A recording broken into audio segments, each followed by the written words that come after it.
Hello mga kapatid, magandang gabi ho sa bawat isa, Luzon, Visayas, Mindanao. We would like to thank God for the opportunity ho na ng Lord upang tayo po ay magkaroon ng broadcast tonight.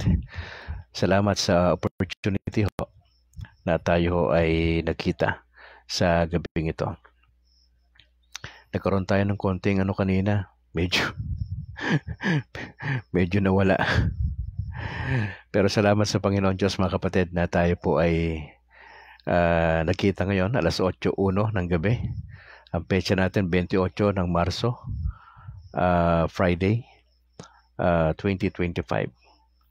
Alright, tayo po'y manalangin in the name of the Father, and of the Son, and of the Holy Spirit. Masalamat sa gabing ito. Kayo po'y napakabuting Diyos. Salamat sa opportunity na binigay niyo sa amin upang mag-aral ng inyong salita. Bagamat nagkaroon ng aberya kanina, split seconds lang. Pasalamat nakabalik yung broadcast. Bagamat nawala na yung mga nakalagay sa screen. We'd like to thank you pa rin ho. Bagamat may mga ganitong hassle minsan, okay lang. Ang mahalaga ay kontrolado nyo ang broadcast. Because we believe na this is your broadcast at dapat ito magpatuloy.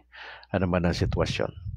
Patubayan nyo kami, Banal Espiritu, sa gabing ito sa pagtalakay sa Trinity, Part 1. Na sana nga ho ay makatulong ito ng malaki sa bawat isa po sa bawat isa. Maraming salamat Ama, salamat Banal Espiritu, at nais po namin bigay mataas na parangal sa inyo Ama sa gabing ito. Help us Mama Mary, please pray for us na sana ho ma-absorb namin ang pagtalakay na ito bagamat isa ito sa pinakamahirap na aral na simbahang Katolika. We pray this in Jesus' name. Amen. Amen. In the name of the Father, and of the Son, and of the Holy Spirit. Amen. Muli magandang gabi, bayan. Maraming salamat po sa opportunity na kayo ay nandyan upang samahan si Brad Calix. Ate Ia Montejo, salamat. Regards sa buong pamilya po. Salamat sa pag-share din ate ha sa ating mga broadcast. Dediretso na ho tayo mga kapatid. Part 1 lang ho tayo. Mamaya ho sasagutin natin na ang pagsasabi ng misteryo ang Trinidad ay isang alibay. Okay? Meron yung 4 tayong tatalakayin sa mga susunod na broadcast natin. Alright, sa ating by way of introduction mga kapatid, ang Katoliko, naniniwala po tayo, no? The Catholics believe in one God who exists as 3 distinct persons. Ang Katoliko naniniwala sa isang Diyos. Okay? Pero may 3 magkakaibang persona who exist as 3 distinct, pag sinabing distinct, magkakaiba na katauhan. The Father, ikalawa, the Son, si Jesus, pangatlo, and the Holy Spirit. Now, all sharing, yung all pertaining sa Father, Son, and the Holy Spirit, all sharing the same divine nature. Pag sinabing sharing, nakibahagi po sila ang 3 persona na ito sa iisang divine nature. Kaya ho itong doktrina na tinatawag na Trinity, sa Katoliko, ito po yung pinaka-central mystery of faith. Ulitin natin, itong issue ng Trinity, ito ay central mystery of faith. Meron 2 kulto na bumabatikos sa issue ng Trinity sa Katoliko. Una po ang grupo po ng Mormon. Yung dati pa nilang sinulat na Bantayan Magazine, o Jehovah's Witness rather, noong November 1, 2009, sa kanilang issue sa page 7, binatikos po nila ang tungkol sa Trinity ng Katoliko.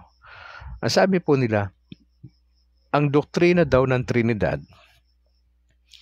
ito'y turo na hindi dapat paniwalaan ng mga Kristiyano. Ang sabi ng Saksi ni Jehovah, ito'y naimbento lamang noong huling bahagi ng ika-4 na siglo. Okay, ulitin ko ha.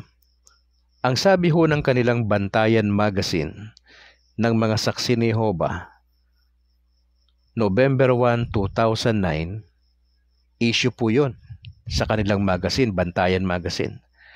Sa page 7, ang sabi po doon, ang doktrina daw ng Trinidad o Trinity, ito po ay turo na hindi dapat paniwalaan ng mga Kristiyano ayon sa kanila. Una, hindi dapat daw paniwalaan. Pangalawa, ito daw po ay imbento lang. Kailan po inimbento ng Katoliko? Ang sabi nila, noong huling bahagi ng ika-4 na siglo. Now, yung ikalawang kulto na sekta ay ang Iglesia ni Manalo. Ang sabi po nila dun sa Pasugo Magazine ng Iglesia ni Cristo, February 1999, issue dung sa volume 51, number 2, pages 20 to 21. Sa wikang Banyaga, ang pagkakasabi ay ganito. Proponents of the Trinitarian doctrine. Pag sinabing proponents, yung mga humahawak sa aral. Proponents of the Trinitarian doctrine or the belief that the one true God is composed of 3 persons run into many problems explaining their belief. Whenever they are faced with any blatant contradiction, their own defense or their only defense is to say that the Trinity is a mystery.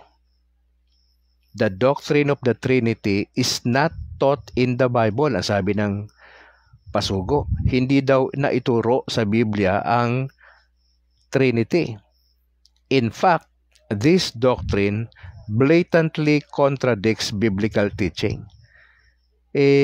Kinokontra daw nito ang katuruan ng salita ho ng Diyos. The two Christians recognize only one God as supreme. Para sa Iglesia ni Manalo po wala po sila talagang Trinity. Hindi sila naniniwala doon. God the Father lang. The one God is the Father alone. Yun po yung sinabi natin. Wala silang konsepto na there is one God expressed in 3 persons. Tayong Katoliko, maliwanag yan We believe in one God who exists as 3 distinct, magkakaiba persons. The Father, the Son, or si Jesus, and the Holy Spirit. All sharing the same divine nature. Na ang doktrina na kung tawagin natin ay Trinity. Sa Katoliko, yan ang pinakabungad ng doktrina natin, which is central mystery of faith. Mga kapatid, ang doktrina ho tungkol sa Trinidad ay isang pananampalataya na matagal na hong inaatake ng iba't ibang anti-Trinitarian. Matagal na panahon bago pa itinatag ni Charles Taze Russell noong 1881 ang kanyang kulto ng mga saksi ni Jehovah. Ang dating pangalan po niyan, bago naging saksi ni Jehovah, ay Watchtower Society.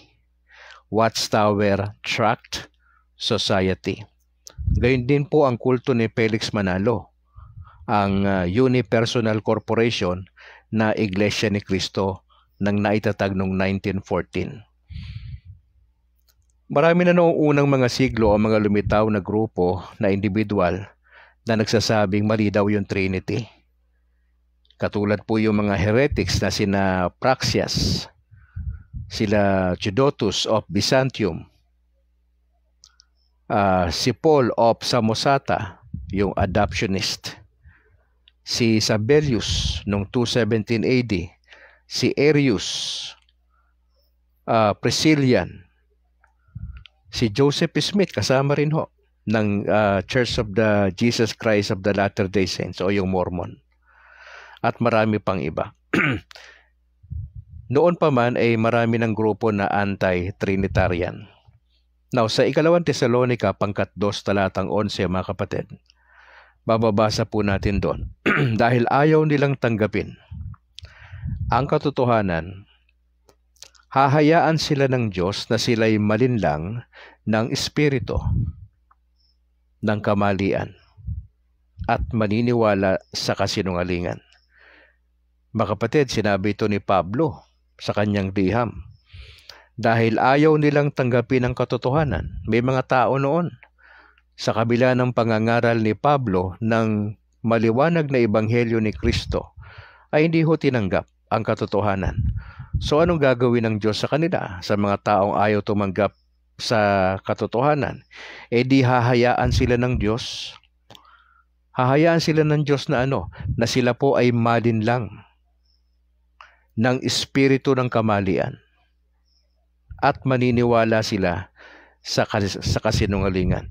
Na gusto nating ituwid, mga kapatid, yung 4 na akusasyon ng mga sektang Jehovah's Witness at ng Iglesia ni Cristo. Pero una lang muna, mga kapatid, saka natin isisiris sa Monday to Friday po yung iba.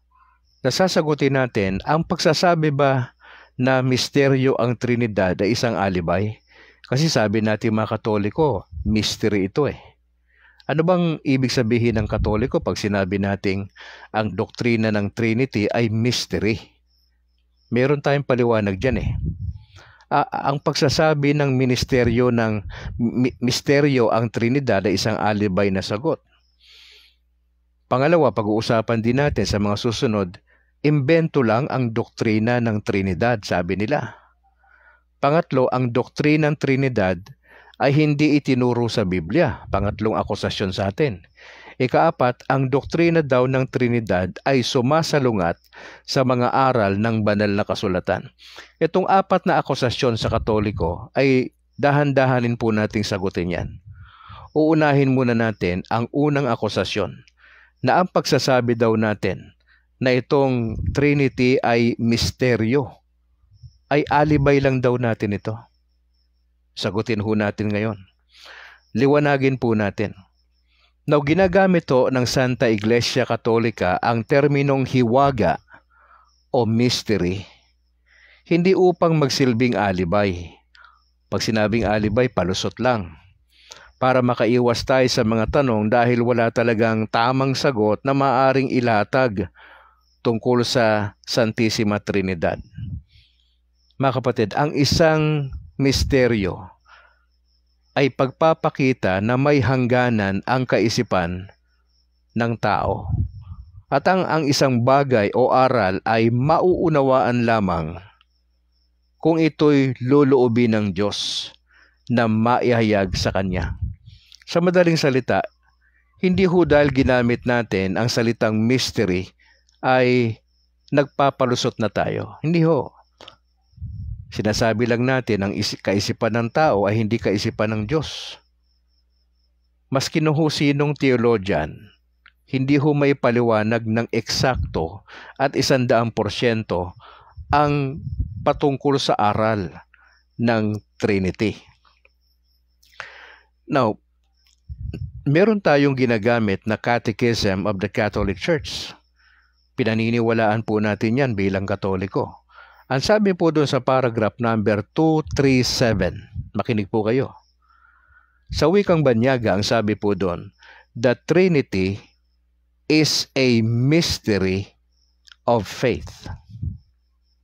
In the strict sense, one of the mysteries that are hidden in God, which can never be known unless they are revealed by God. Maliwanag ho doon sa Catechism of the Catholic Church, paragraph number 237, na ang usapin ng Trinity ay isang misteryo ng pananampalataya. Misteryo ito kasi ito'y natatago sa Diyos, na hindi ito pwedeng malaman malibang ipahayag ng Diyos sa atin. 16:17 ng Mateo, ang sabi po ron, sinabi sa kanya ni Jesus, mapalad ka, Simon, na anak ni Jonas, sapagkat ang katotohanan ito'y hindi inihayag sa iyo ng sino mang tao, kundi ng aking Ama na nasa langit. Now, katulad ni Pedro, mga kapatid, isang katotohanan tungkol sa Panginoong Hesus ay ang kanyang naunawaan dahil ipinahayag ito sa kanya ng Diyos. Sa pangangaral ng ating Panginoong Hesus, hindi lahat ng aral ay kanyang ipinahayag na agad maintindihan ng tao. Na gumagamit siya ng mga talinhaga upang maibunyag ang mga bagay na nalilihim mula pa ng likain ang sanlibutan. Sa 13:34-35 ng Mateo, ang sinasabi po dito, ang lahat ng ito ay sinabi ni Jesus sa mga tao sa pamamagitan ng talinhaga. At wala siyang itinuro sa kanila ng hindi sa pamamagitan ng talinhaga. Sa gayon, natupad ang sinabi ng propeta, magsasalita ako sa pamamagitan ng mga talinhaga. Ihahayag ko ang mga bagay na nalilihim mula pa ng likain ang sanlibutan. Ang paggamit ng misteryo o talinhaga, mga kapatid, ay hindi isang pag-iwas sa mga bagay na hinahanapan ng sagot. Sa halip ito'y higit na nagpapalalim sa tunay na kahulugan at nagbubunyag ng mga lihim na lagpas sa anumang pangangatwiran o paliwanag ng tao o sa wikang banyaga ay human reasoning.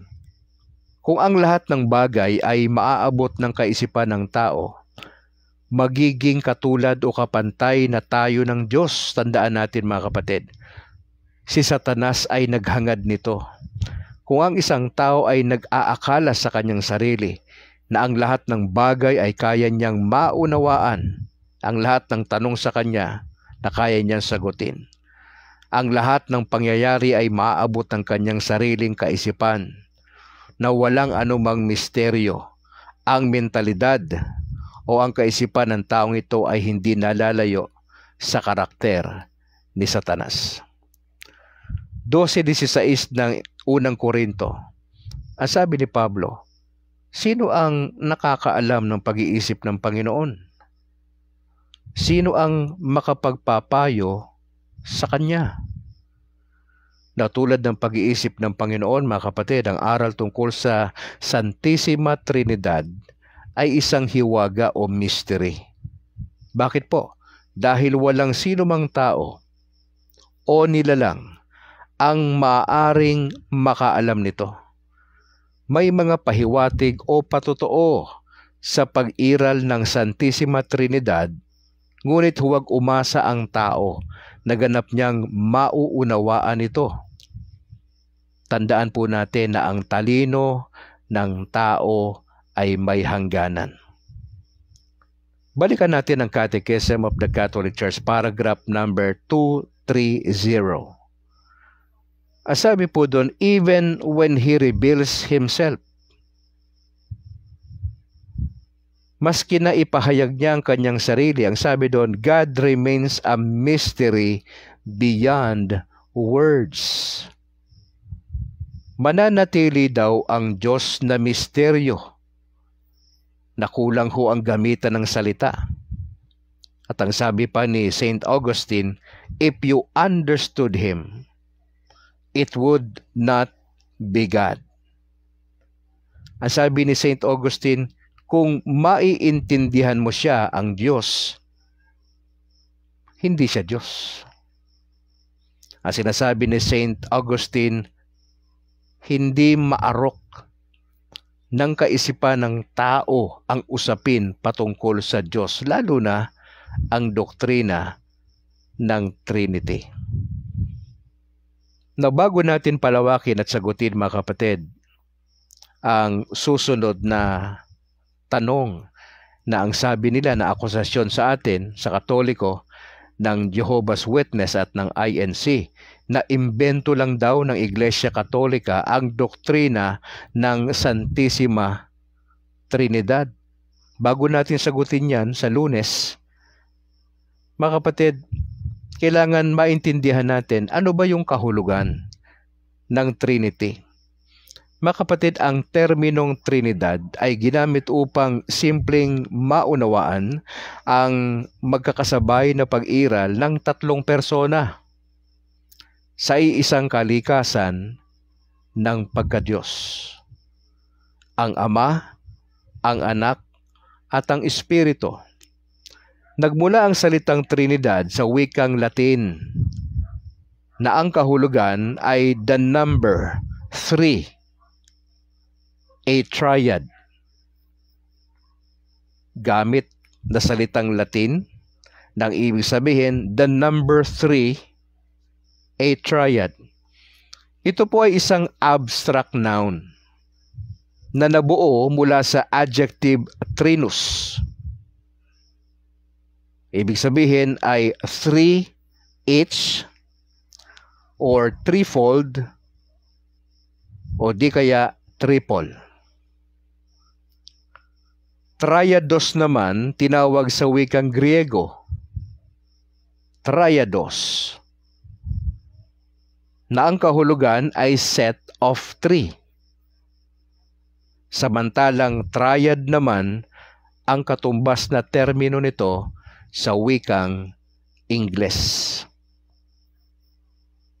Ang ugat na termino, mga kapatid, ng Trinity ay mula sa salita na tri, T-R-I, or tri, na ang kahulugan po ay 3.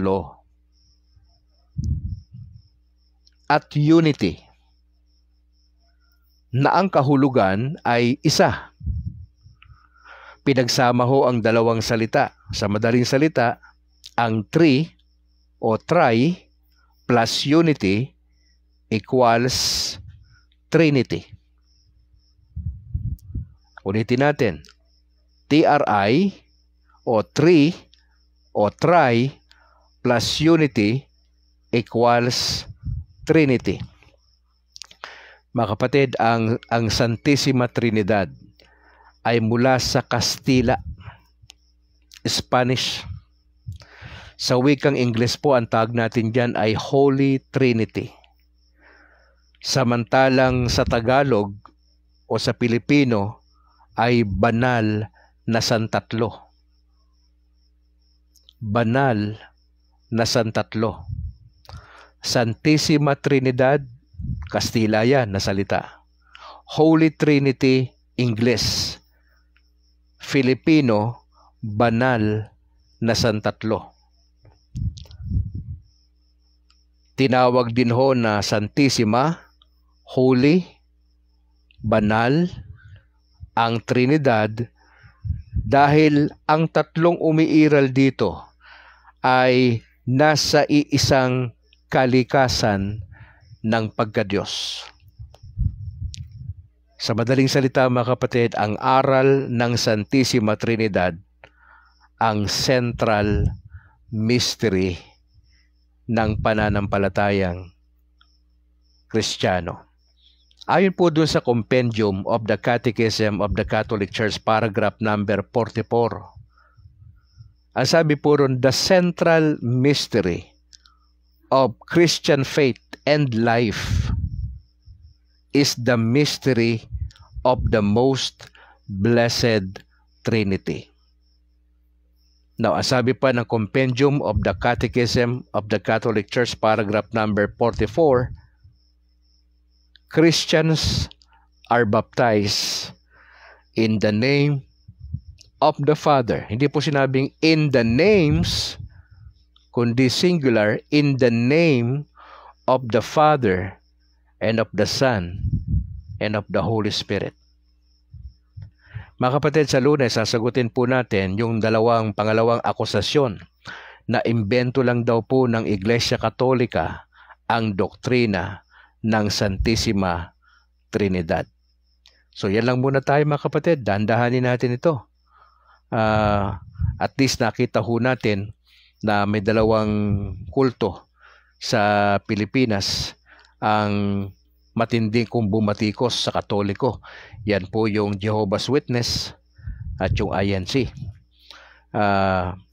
Sasagutin po nating dahan-dahan yung paratang nila sa atin. Una, nag-aalibay lang daw tayo at sinagot po natin na hindi po tayo nag-aalibay nang sabihin natin na ito ay mystery. Sa Lunes, sasagutin natin yung kanilang paratang na imbento lang daw ang doktrina ng Trinidad. Inimbento ba natin talaga to ng simbahang Katolika? Pag-uusapan po natin yan sa Lunes. Danilo Faborada bro, maraming salamat for joining. Sir Isaiah Jolen, salamat sa pag-join. Marilu Tendinilla, maraming salamat po. Bobby Taruk, Louie, maraming salamat for joining. Edison De Mihilio, salamat. Pedro Kinoy, maraming salamat bro. Sir Bingo Villahermosa, sir, maraming salamat. Kay Gilbert Matiban, maraming salamat bro. Kay Leonard Dano bro, maraming salamat. Jessa Moridas, Noel Mailom bro, salamat. Sa Tagabago City, maraming salamat po. At kay bro Harvey Dakila Angke, ang Vice President po ng Catholic Faith Defenders sa Diocese ng Bacolod. Bro Harvey, maraming salamat Atia Montejo, maraming salamat po. Mga kapatid, kita-kits tayo. Bukas meron pa tayong broadcast. Same time, alas 6 ng umaga bukas. Pati hanggang linggo po tayo, diretso. Pero yung series natin sa Usapang Katolisismo ho ay Monday to Friday lang po tayo. Pag Sabado ho, Usapang OFWs tayo. Pagka Sabado, pagka Linggo naman ay Usapang Simbahan tayo. Pagka Linggo, okay? At least klaro po tayo. Mga kapatid, maraming salamat for joining. Pakishare po natin yung video natin. Tulungan niyo po si Brad Calix sa ating YouTube channel, ang State of Grace TV. Nandun po nakalagay yung mga reflections from Monday to Sunday, pati yung Usapang Katolisismo sa gabi, nakalagay po lahat dyan. Yung aming kasal po ni Mrs. sa Katoliko, nakalagay na po dyan lahat. At yung binyag ng aming dalawang anak sa Katoliko ay nandyan po lahat. Yung aking conversion po sa Catholic Church ay inaayos pa ho para ilipat dyan sa ating YouTube channel ni Bro George, no? Na siya po kasi ang responsible na guy na tumatrabaho po niyang ating YouTube channel. At maraming salamat sa labor of love, Bro George saka na ako magpapamerienda sa iyo bro. Maraming salamat sa buong tropa ng Catholic Faith Defenders sa Diocese ng Bacolod. Nagpapasalamat si Brad Calix sa opportunity na naging kabahagi tayo ng CFD sa Diocese ng Bacolod. And Lord willing, ay marami pa tayong makakasama sa iba't ibang parokya sa Diocese ng Bacolod, na ma-encourage natin sila na magkaroon sa kanilang parokya ng CFD upang maipaglaban, maipagtanggol ang pananampalatayang Katoliko sa mga pag-aatake ng mga anti-Catholics. Alright, tayo po yung manalangin in the name of the Father, and of the Son, and of the Holy Spirit.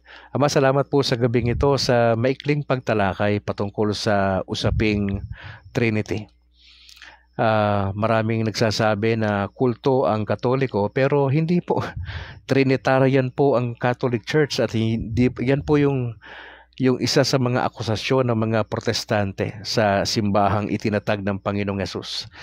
At mahalaga lang na mabalikan nila yung simbahang Katoliko na pinagmula ng halos karamihang Pilipino bago sila yumakap sa Protestante at Evangelical na paniniwala.